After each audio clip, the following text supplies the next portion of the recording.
Bienvenue sur la chaîne actuqc.com, voici l'article sur la manipulation des peuples au travers l'histoire et la propagande. Depuis 5000 ans, nous vivons un mensonge considérable. Cela fait des milliers d'années que l'humanité est manipulée en coulisses par une micro-élite. Que ce fut pour l'Empire romain, la Chine, les Sumériens, l'Égypte antique, la Grèce, la monarchie française et les grandes familles les plus riches qui se sont installées en Amérique du Nord. Toute civilisation importante allant jusqu'à aujourd'hui comprenait une élite interconnectée, gardant pour elle la connaissance, comme les manuscrits anciens normalement propriété de l'humanité entière. La famille royale japonaise a d'ailleurs reconnu qu'il y a peu de liens de parenté avec les anciennes lignées des pharaons d'Égypte. Toute cette élite connaît la véritable histoire de l'humanité de l'homme mieux qu'il ne se connaît lui-même en fin de compte. C'est afin de maintenir l'ignorance du peuple et donc avoir le contrôle sur lui. Ce qu'ils veulent plus que tout n'est pas l'argent, car ils le créent, comprenez-le bien, ce qu'ils veulent c'est garder le contrôle de la matrice que cette élite a créée. Pour l'élite, les masses sont incapables de juger correctement les affaires publiques, et elles constituent une menace pour la gouvernance de leur société. Pour ceux qu'on nomme alors aux États-Unis, les barons voleurs sont les Carnegie, Rockefeller, les Vanderbilt et les Morgan. Ils ont développé une formidable puissance et engrangent de formidables profits à coups de crise économique et même de famine, tout cela pour tenir leur pouvoir à l'abri et contrôler la démocratie. Ils utilisent la propagande pour contrôler l'opinion du peuple. La propagande n'est pas l'apanage des dictatures. Elle est ancienne et remonte à l'Antiquité. Elle ne prend une connotation péjorative que dans les années 1970, lorsque le terme de propagande est remplacé par celui de communication. La propagande est une tentative d'influencer l'opinion publique, elle est le fait d'un groupe organisé. Elle n'est pas forcément politique, elle peut être sociologique. Elle n'est pas obligatoirement dissimulée et n'a généralement pas pour but de faire adhérer à une doctrine, mais à renforcer et à instrumentaliser une opinion préexistante. Nos médias d'information sont passés experts pour détourner l'attention du grand public de tout ce qui pourrait nuire à leur cause défendue, et ce, par différentes diversions et mises en situation servant à jouer avec les sentiments. Le but est d'obtenir un engagement plus fort des individus et de les faire passer des idées aux actions. La concentration des médias et l'importance des actionnaires proches du pouvoir ou des grandes entreprises favorisent le recours à la censure, mais aussi à l'autocensure, qui pousse les journalistes à ne pas contrarier leurs actionnaires. Être un média subventionné aujourd'hui est devenu une mission impossible. Ils y sont pour informer, mais, en démocratie, le journaliste est au service du capital. En dictature, il devient aux ordres du pouvoir, souvent sans même le savoir. Beaucoup d'autres facteurs influencent les médias, comme les publicités et le fait de privilégier les sources gouvernementales.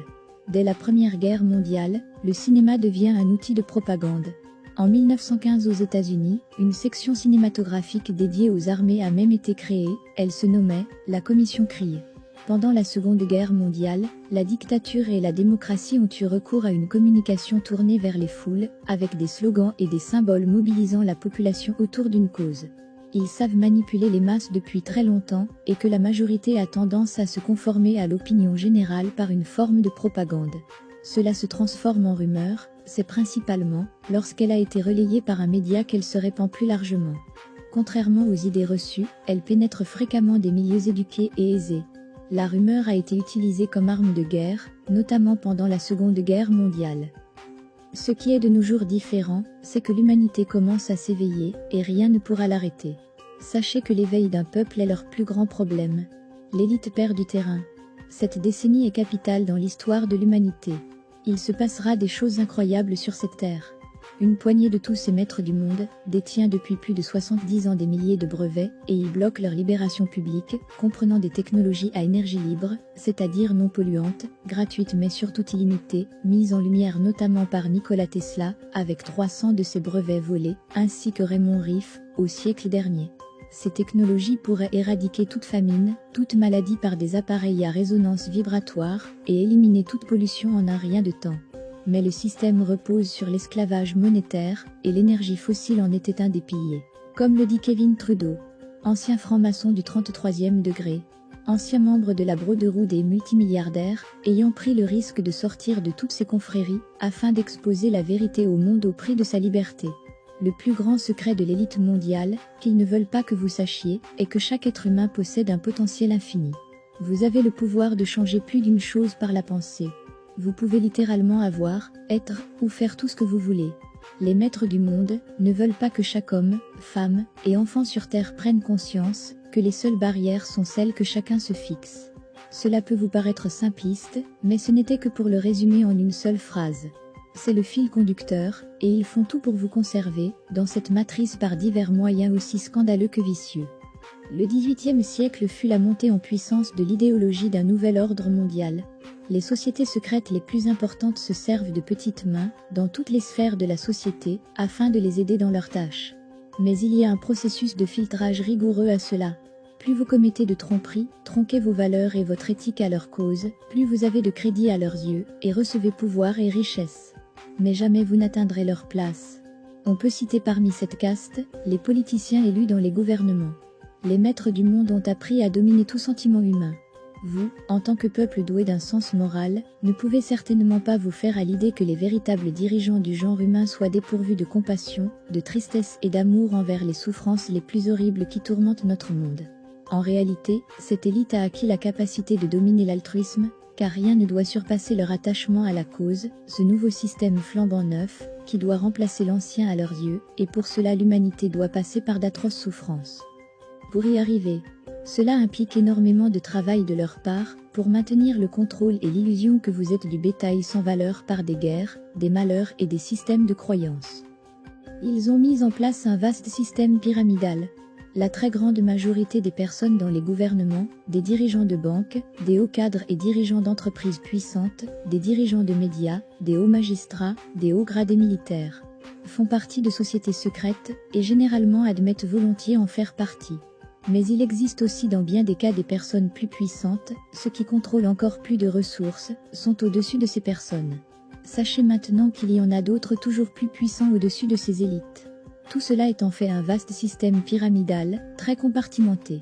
Et ceux d'au-dessus seraient prêts à sacrifier ceux d'en dessous pour rester indemnes, et cachés en cas de très gros problèmes, ou d'éveil massif des consciences, ce qui arrive. Comprenez bien qu'un gouvernement est le bas de la pyramide juste avant le peuple. Les médias vous racontent sans cesse que tout va mal. Vous valez tellement mieux qu'un système économique et de mensonges.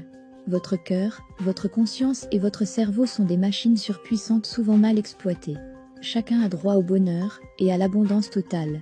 Cela arrivera car l'humanité s'éveille et des gens positifs et puissants se battent en ce moment contre eux. Ils sont qu'un seul % et nous le 99 restant. Ce sont eux qui contrôlent les gouvernements et les principales ressources et médias sur Terre. Ces gens se sont fait passer maîtres dans l'art de l'infiltration des plus grandes entreprises, médias et gouvernements, telle une gangrène. Également, ces sociétés secrètes se servent de cercles de réflexion, d'organisations plus ou moins connues et officielles, qu'elles ont elles-mêmes créées, comme des programmes de couverture, pour qu'ils restent dans l'ombre, afin de faire passer leurs projets et conseiller ouvertement les gouvernements. On y retrouve la plus connue, l'ONU, la Banque mondiale nommée FMI, et bien d'autres organisations. C'est un vaste réseau en coulisses tel une toile d'araignée ayant quadrillé la surface de la Terre.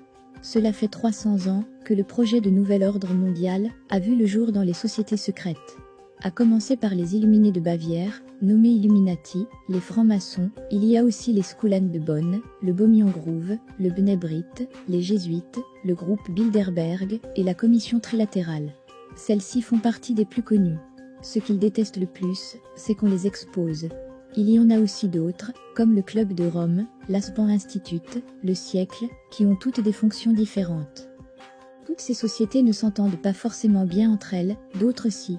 Elles ont des agendas différents, les unes des autres, mais en général trouvent un fil conducteur.